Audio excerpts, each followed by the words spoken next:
Welcome, Celebration. For those of you who have not met me yet, my name is Dr. Rachel Henderson, and I am Pastor James' wife. And I am pleased to share with you some really good information about a ministry that we have come upon and we've learned about, and we wanted to share it with you. And it's called Better Together. And Better Together is a way that we keep families together by helping them help themselves. And so I want to begin by sharing with you a little bit about the foundation of this program. And I also have with me here LaRose, who's going to help answer some of those questions as we go through. So first of all, I want to introduce Megan Rose, who's the CEO of Better Together, and she founded this ministry in 2018. And it actually is a ministry. It's serving others. They're learning how to love on other families that are in need. So we know that God's love can mend broken families. It can unite the hearts together again, and that's really at the core of what this ministry does. So Isis, do you want to share with us a little bit more about who Megan is when she started this? Absolutely. So Megan Rose, she's our CEO of the organization, and she started this back in 2015.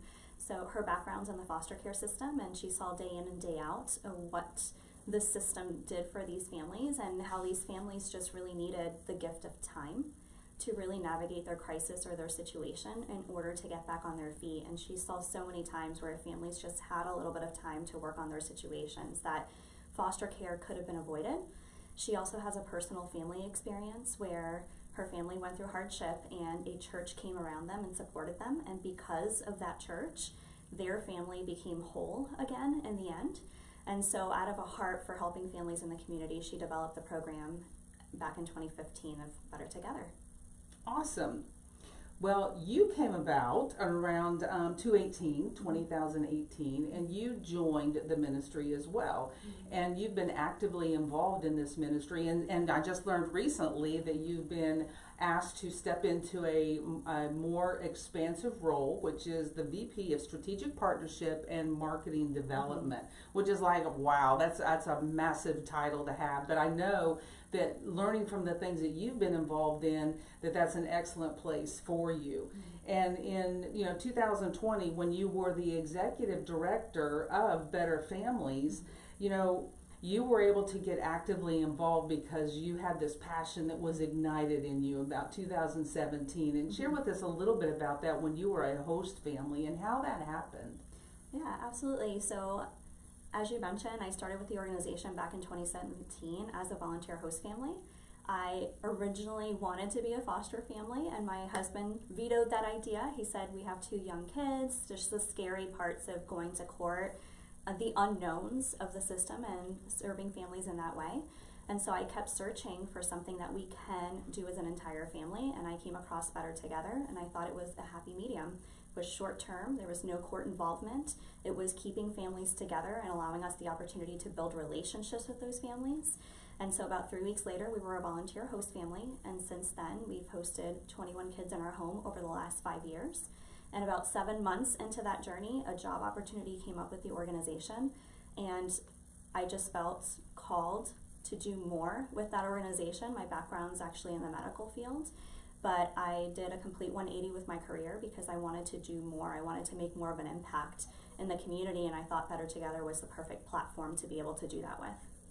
Yeah, and I think it's interesting that your background is medical, and certainly my background is medical, and we were just sharing a little bit before how we're giving to patients and family members who are in need. Me being a nurse, and you're working in a healthcare related field as well. Mm-hmm. And that is something that I think that is inside each one of us who do provide care to those that are in need. It's just a call that we all have made in our own little area that we have found out. And so when you became a part of this organization, they actually have some core values that I'm sure aligned with what you were working towards, which is why you were drawn to them. Mm-hmm. And one of them is Christ-like hospitality. So can you share with us what that means, interprets in real life scenario? What is Christ-like hospitality? Yeah, so a lot of what we do is we empower local churches in the community to really do what they do best and love on our neighbors. So back in the day, that's what our churches and our neighbors did. If our neighbor had a medical emergency, they just had to call the neighbor, and the neighbor would step in and care for their children. We've come a long way and kind of gotten away from that over the years, and so we just want to bring that culture back to the community where a family feels confident and comfortable in calling their church to connect them with someone that can temporarily meet that need, and just really loving on families. So I think of one of our families that we serve, Lindsay. She just had a medical emergency and had no one to care for her son, Emerson. So she called us. We were able to step in and connect her to a volunteer host family that could care for her son for just 3 days until she got better and was discharged. The alternative for that family would have been foster care because she had no one in her phone list that she could call to step in and help her. And I know that it's such a blessing to it was for the mom who was actually, in need of her own personal health care, but what a blessing it was for the family that took the child in too, I'm sure, Oh my goodness. to be able to give back. Yes, I think just going through this process and being a host family, we get more out of it than what these families are. I can't imagine, my kids have learned so many lessons through volunteering for this organization where I just see the empathy that they have for families, and I really feel it's something that I wouldn't have been able to instill with them as quickly or as well without volunteering for this organization. Yeah, I can certainly see that. One of your other values that you have is life-saving grace. So how could you share with us what your interpretation and how you operationalize life-saving grace? These families, when they come to us, a lot of it is generational. They just don't know what they don't know. So it's teaching them what they can do to keep their families together and out of the system. Once these families fall into the system, I always tell everybody, it is so difficult to work through these case plans and to do it on your own. I truly feel that I wouldn't be able to accomplish the case plans given to these women or these families through the state without a husband, without family support. But one way or another, these families manage that. They manage to get their children back. But at the end of the day, they still lack that support. So one thing goes wrong and their kids end up back in the system, which is why the foster care system has a 46% reentry rate. And so really coming alongside these families, and our mission is to create support so they have someone to call even outside of Better Together. And that's where the church really steps in. Is our host families are amazing about inviting them to come to church, welcoming them into their churches, so that if they do have something come up in the future, they now know who to turn to. They have that sense of community around them. And so that's what our culture is all about. Well, with you being so actively involved with the families, whether they're, a mother and a father or single parent families, this is actually how you empower the families, empower the parents to do more and help themselves. Mm-hmm. So I know you've got a unique model that you work through in order to do that, but that's one of your core values too, mm-hmm. is to empower those families mm-hmm. to, become unified again, to get back on their feet so that they can, feel strong again. The families we work with, they're always doing 51% of the work.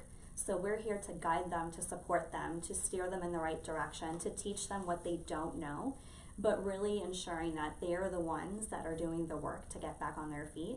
And the reason for that is because we want them to be able to sustain this long term. And we know that what that'll mean to them if they're the ones that are empowered to do the work to get there. So we're really about just supporting them and wrapping around them and connecting them to that community, but ensuring that they know how to do this in the future. Because at the end of the day, we all have things that come up. And I know that if I have a question about my kids or I need help watching my kids, I can call my parents. My parents will be over in just a few hours. But a lot of the families that we connect to, they don't have that person. They don't have that family member because of those generational cycles that have existed through their lives. And so for them, being connected to that community and being empowered to do this on their own is life-changing for them. It just means that someone believed in them, and they don't have a lot of that. Well, I think, that's powerful when you believe in someone, mm-hmm. and I think I've learned that even just working with my kids, just telling them that I believe you can do this, mm-hmm. and just hearing those words from someone that they, admire or value or love means so much to just carry them forward, because it is very important to know that somebody believes in you instead of just what you feel like you're losing hope. Absolutely. And I know with you being in the healthcare industry and me as well, the traditional model that we see for children who land up either abused or neglected, and we still hear the things that are going on around with trafficking, you know, in our world today. But the traditional model, most of those kids do land up in foster care. And like you said, they do re-enter back into the system. And so, you know, Better Together has created a unique model. And I want her to share with us a little bit about this unique model, because the way that they approach it is they get in front of the problems and really try and work with the families. And 98% of their families actually stay intact towards the end, which means that the kids do not even enter the foster care, which I think is exciting.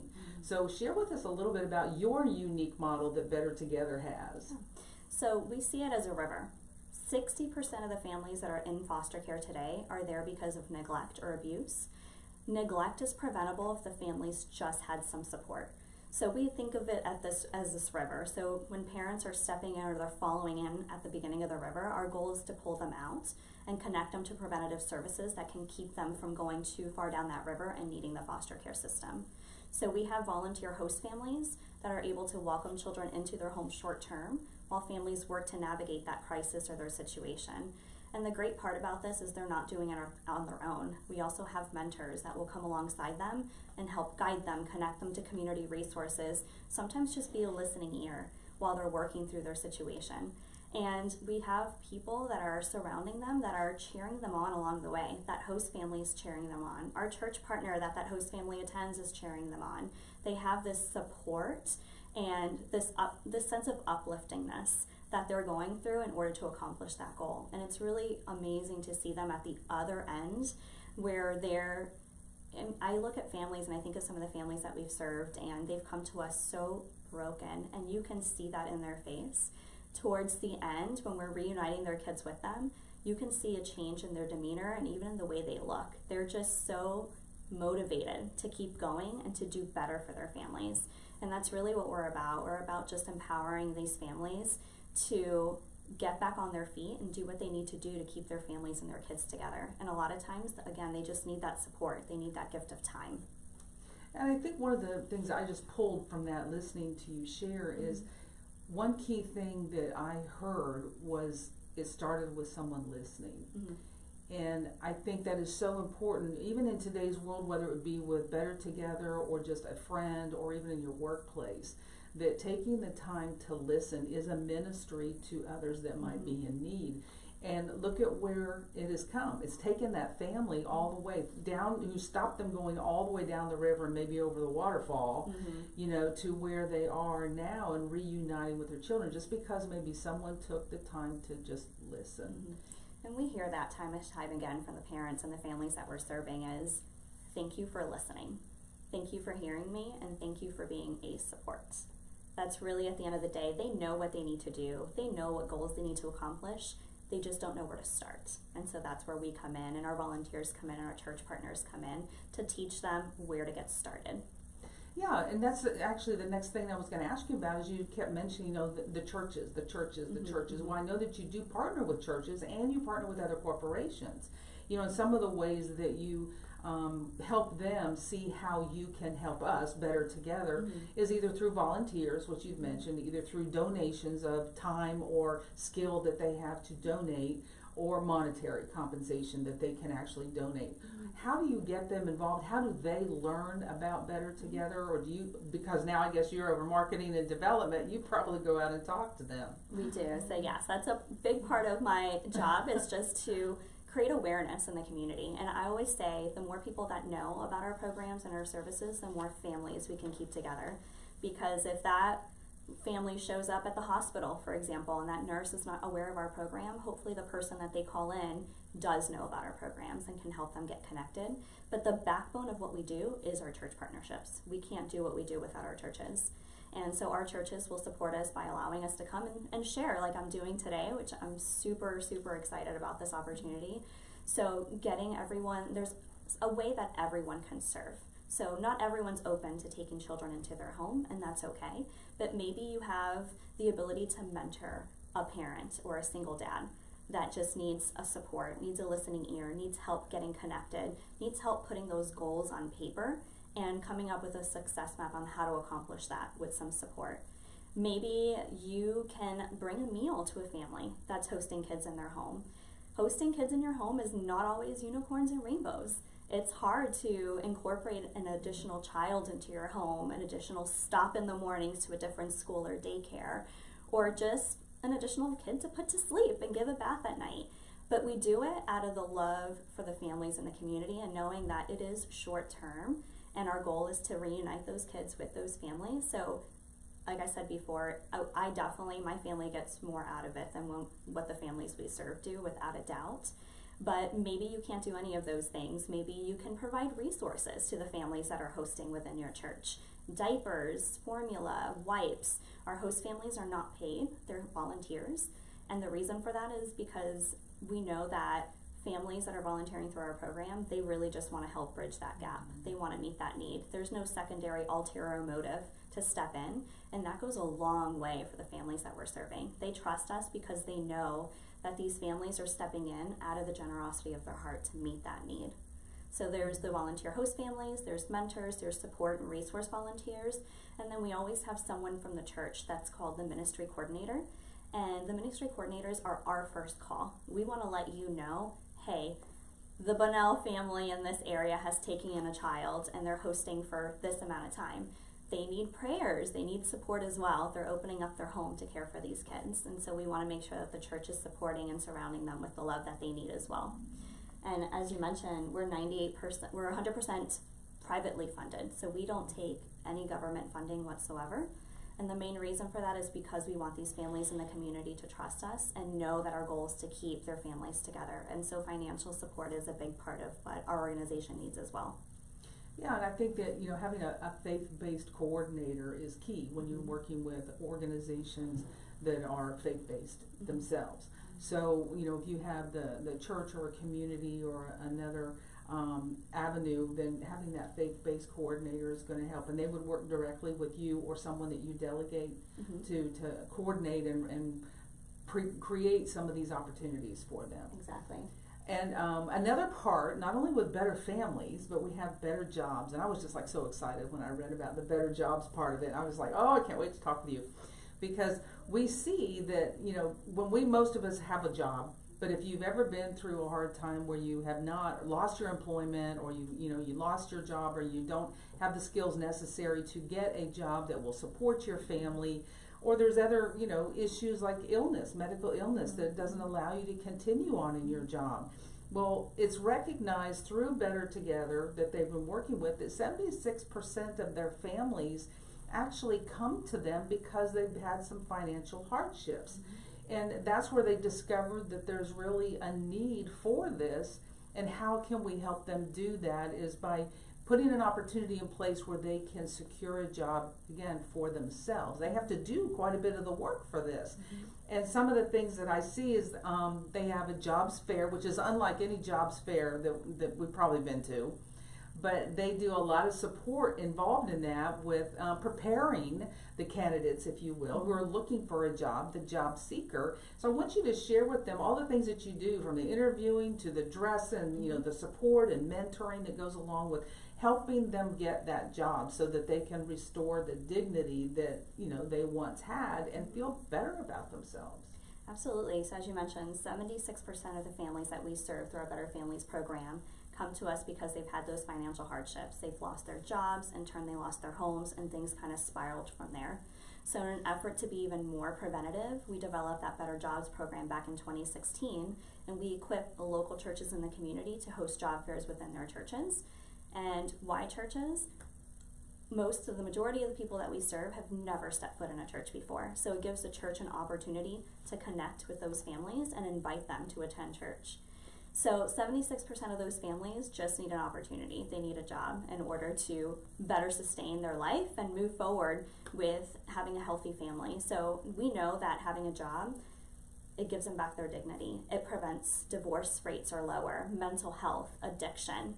And so we saw it as a way to just keep families from even entering our Better Families program, to where we don't even have to step in to host their children because they have that secure job. And as you mentioned, our job fairs are unlike any other job fair you've been to. It's not your typical hotel job fair where You walk in and there's all of these tables there and you have no idea where to start. We have volunteer job coaches that are present the day of.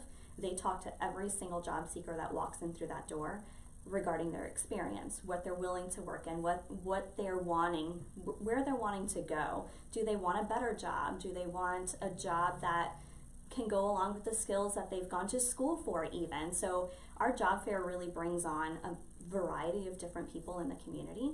And so they personally introduce them to the employers that are there in the room. So there's not that weird dynamic of, let me just walk up to this person and introduce myself. They're getting that personal introduction. They're helping them with those interview skills, those tips and tricks when you walk up to somebody, eye contact, shake hands, straighten up your shirt, make sure that they're looking good and they're presentable in order to go and speak with that employer. And our employers are really dynamic, so they know the families that we serve and they're willing to be flexible. So if they're working with a single mom, they're willing to be flexible on transportation, on their schedules, knowing that they might have kids that get sick and they're the only sole caretaker of that family, and so they're flexible with their schedules.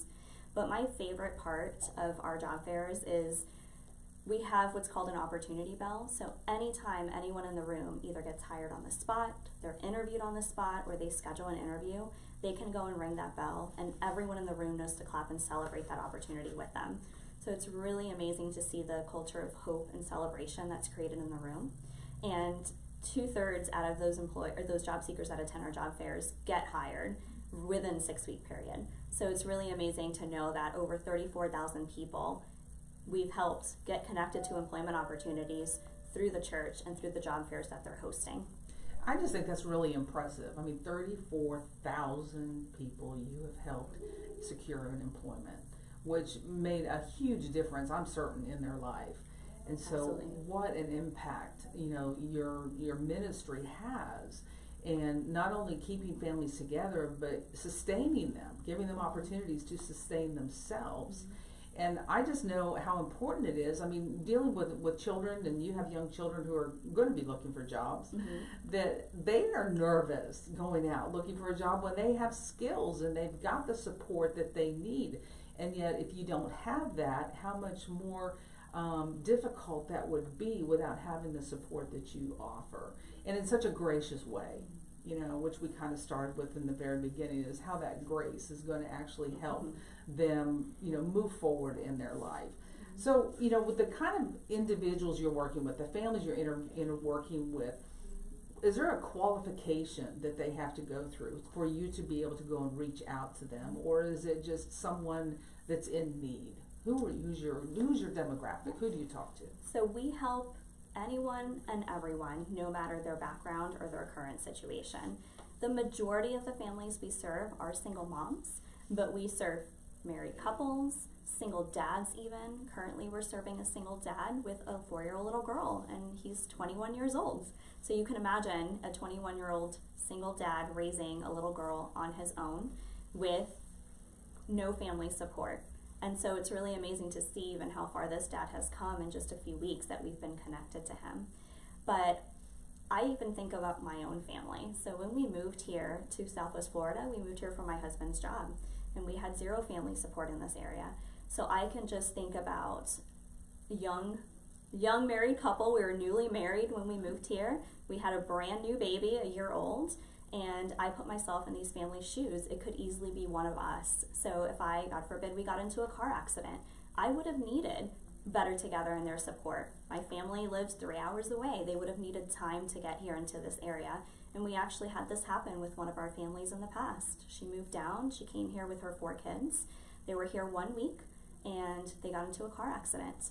2 out of the 4 kids were hospitalized. Both parents were hospitalized, and grandma lived in another state. So our volunteer host family was able to step in and care for 2 out of the 4 kids until grandma was able to get down just 24 hours later. So the reality is that it could be anyone in the community that can utilize our programs. Although the focus is families that are in need in the community, it's really open to anyone despite of their backgrounds. That's just awesome, the openness that your ministry has for the community. Now there's a few more things in wrapping us up here. And one of them, everything has to have a national day of something. Mm-hmm. And I just thought, what a great thing you have here is you have a nationwide day of second chances. And this is geared towards individuals who've been incarcerated. You know, because we know that if they're not able to get out and get a job, that a high percentage of them will reoffend and go back into the system. So share with us about that, your nationwide day of second chances. Yeah, so every year in April we have a nationwide day of second chances where we have multiple churches throughout the U.S. hosting job fairs on the very same day. So although they're geared to those with backgrounds and those that were recently incarcerated, it is open to everybody, but it's focused on those that have a background and need a second chance. And so every single employer in that room is willing to do just that, extend a second chance to those that are walking through the door. And it's really amazing to see. We just had a job fair about a month ago where we had a gentleman walk in the door that had just been released from jail the day before. And he stopped dead in his tracks in the entrance. And one of my coworkers went up and said, "Hey, can I help you? Come on in." And he said, "I don't think that I'm going to get a job today. I just got released yesterday." And so I get chills talking about it because it was really neat to see our coworker just kind of guide him into the door and get him connected with one of the job coaches there from the church. And because of that connection and those introductions to the employers, he was offered a job right then and there. And so, as you mentioned, the majority of those, our goal is to reduce that recidivism. And so if they're not getting a job immediately after getting out of jail and getting that opportunity and just time and time again being told that they're not good enough for that employment opportunity, the majority of them will end up back in jail because they don't have any options. They're doing what they need to do to survive in our community. And so someone being able to extend them that grace and just give them a chance, the majority of the time in our experience, they end up being the best employees in that employer partner. So it's really cool to see our employers just have that grace and be flexible with the job seekers that are coming in. And just to give a little bit more of a dynamic on the need that is in our country today, is there's like 650,000 people that are released from prison every year. And if we take it down to, you know, various states and go by the week, then that's about 10,000 people a week. So this is a huge need that, you know, if we can get them to plug into and connect with the right mix, with the right skill set that they can offer, then there's a lot of lives that can be saved and keep them out of the prison system again. So I just think it's a huge number that we have to work with, and there is a lot of work that can be done. Absolutely, and it's just in our eyes as being more preventative. So how could we be more preventative? And that piece was the jobs program and making sure that they have that financial stability to be able to keep their families whole. Yeah. Now you have a couple of fun things that you do. You have, let's see, twice a year you do a Better Luncheon, and they can, those that participate in the Better Luncheon can win Better Bucks. So I want to learn about what your Better Bucks program is. And then you also have one that is Parents' Night Out. So share with us about those two events and, you know, how they can help support this system as well. Absolutely. So our Better Luncheons were created out of the know that parents need that continuous support even after being reunited, and they also need continuing education. And so our Better Luncheons are just a fun day that we have where we bring in a dynamic speaker that will come in and talk about budgeting skills, maybe healthy meals on a budget. We've had someone come in, a child behavioral specialist, which the parents loved and requested him to come back several times. He gave tips and tricks on what not to do before bed or what to do to calm the kids at bedtime. And so the parents we want to be able to provide just additional support to those families, but it's a multifaceted event. So one, we're giving them this opportunity to come in and continue learning, to get a break from their kids because we offer that free childcare, a meal, we make it fun by doing a raffle. But we're also inviting families that are in the process of being reunited with their kids through the foster care system. And the reason why we do that is because we want to build relationships with them. So on the back end, as they're being reunited with their kids, and 6 months post-reunification, it's like Cinderella, all of the services go away and they're back to not having any sort of support whatsoever. We want them to know that we exist and we're here when they do, or if they have something come up, which again, we all have something come up where we need that family support, they know who to reach out to. So we can try to reduce the amount of kids that are going back into the system, which right now is 46% of the kids that are reunited will end up back in the system because of that lack of support. And so that's really what our Better Luncheons is about, is meeting that need for the parents and the families that we're currently serving, but also the families that we might be serving in the future. And then our Parents' Night Out is also a multifaceted event. I have 2 kids. I know that I can call my parents for a break and a date night and babysitting, but a lot of the families that we serve don't have that family support and they can't afford a babysitter. And so we offer that Parents' Night Out because they need a much deserved break, but we're also, again, building relationships with them so they know where to turn to when and if the need comes for them to need help. Awesome. Well, Isis, I know this has been heartwarming for me, just to hear of all the things that you do provide to the community. And I know that our celebration family out here may want to learn more information, and want to share with you where you can find more information is bettertogetherus.org on their website. And of course, they're all on social media, so they've got a Facebook page, Twitter, Instagram, and on LinkedIn. Isis, is there any other place that they can connect if they want to know more information? Because I know you have some brochures and flyers you're going to share with us, so we're going to put those at the information table, so when you come to church on Sunday, you can stop by and pick up some more information. But is there anything else you want to share with them? Yes, we do. We also have an on-call phone number, which is 239-470-2733. And we always have someone on call at our organization, so we are available 24/7, and we'd love to connect with you. Great. Thank you, Isis. Yeah, thank you so Thanks much. for joining us.